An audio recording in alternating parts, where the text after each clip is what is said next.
Uma grande mentira contada por Lula ajuda o grupo terrorista Hamas no conflito contra Israel. No dia 26 de abril de 2023, em uma declaração à imprensa na sua viagem a Madrid, capital da Espanha, Lula disse isso. Veja que a ONU era tão forte que em 48 ela conseguiu criar o Estado de Israel. Em 2023 ela não consegue criar o Estado palestino.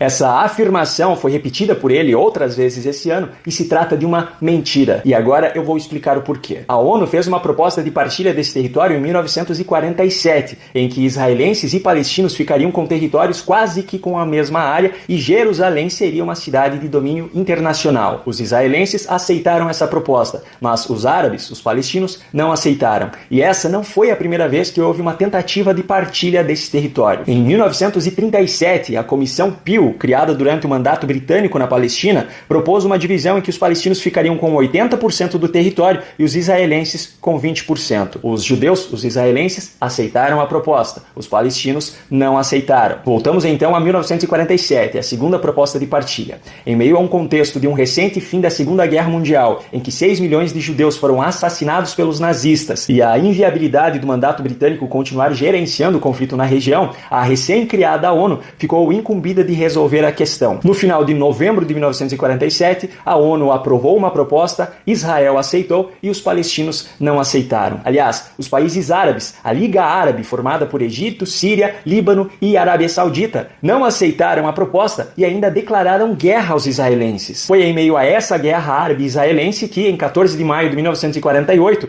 o líder judeu David Ben-Gurion declarou o Estado de Israel como independente.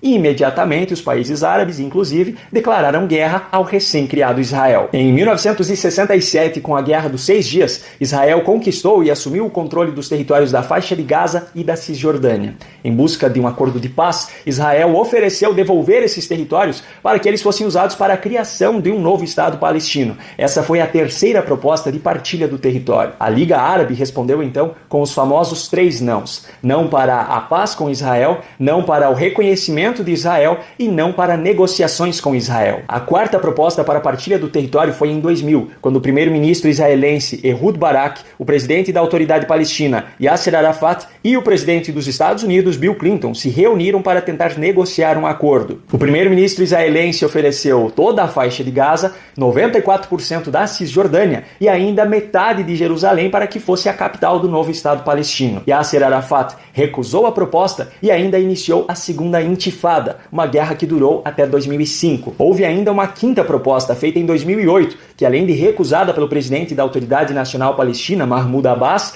ainda o Hamas havia avisado desde o início que não aceitaria o resultado das negociações, qualquer que fosse ele. Mas para entender o papel do Hamas nesse momento, nós precisamos voltar para 2005. Em 2005, Israel se retirou unilateralmente da faixa de Gaza, retirando inclusive todos os israelenses, os judeus que moravam na região, para que não houvesse mais nenhuma ocupação israelense nesse território. A faixa de Gaza ficou então totalmente para os palestinos e quem assumiu o controle foi a Autoridade Palestina, que na época era governada pelo Fatah. Em 2006, houve eleições parlamentares palestinas para definir os 132 membros do Conselho Legislativo da Palestina, o órgão legislativo da Autoridade Nacional Palestina. O Hamas formou maioria, conquistando 74 assentos no CLP, enquanto o Fatah, até então no governo, ficou com 45 lugares. Isso permitiu que o Hamas formasse o novo governo da Autoridade Nacional Palestina. O Hamas assumiu o comando e em 2007 fez uma limpeza total na faixa de Gaza, perseguindo seus opositores na base da violência mesmo, matando os políticos do Fatah e instaurando assim a sua ditadura. Com o domínio total da faixa de Gaza, o Hamas, que é uma organização terrorista que não aceita a existência de Israel,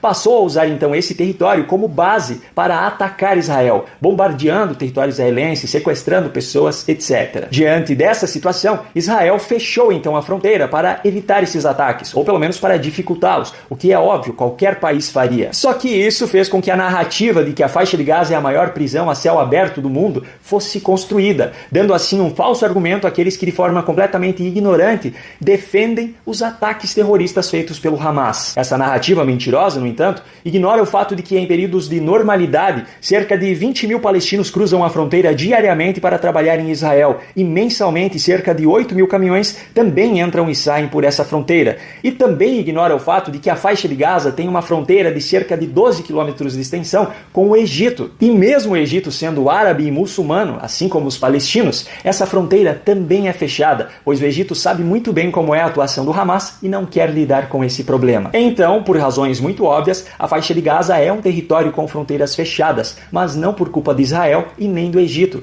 A responsabilidade disso é unicamente do Hamas. Os palestinos que vivem na faixa de Gaza são, de forma clara e objetiva, reféns do Hamas. E como se não bastasse as estratégias covardes do Hamas, ainda há chefes de Estado, como Lula, que através da propagação de mentiras como essa de que a ONU teria criado Israel em 1948, reforçam a narrativa de que os palestinos são um povo oprimido e sem território por culpa de Israel. E aí, milhares, milhões de seguidores do grande representante da esquerda brasileira passam então a apoiar incondicionalmente a causa palestina, apoiando inclusive os ataques terroristas do Hamas, sem fazer ideia do que há por trás desse conflito e sem perceber que o único responsável pela situação catastrófica que o povo palestino se encontra hoje é o grupo terrorista Hamas. Não satisfeitos, ainda misturam ignorância com a incoerência, pois os mesmos que chamaram de nazistas os seus opositores, pelo simples fato de serem opositores, hoje demonstram o seu antissemitismo, mostrando das mais diferentes formas nas redes sociais o seu desejo pelo fim do povo judeu e pelo fim de Israel.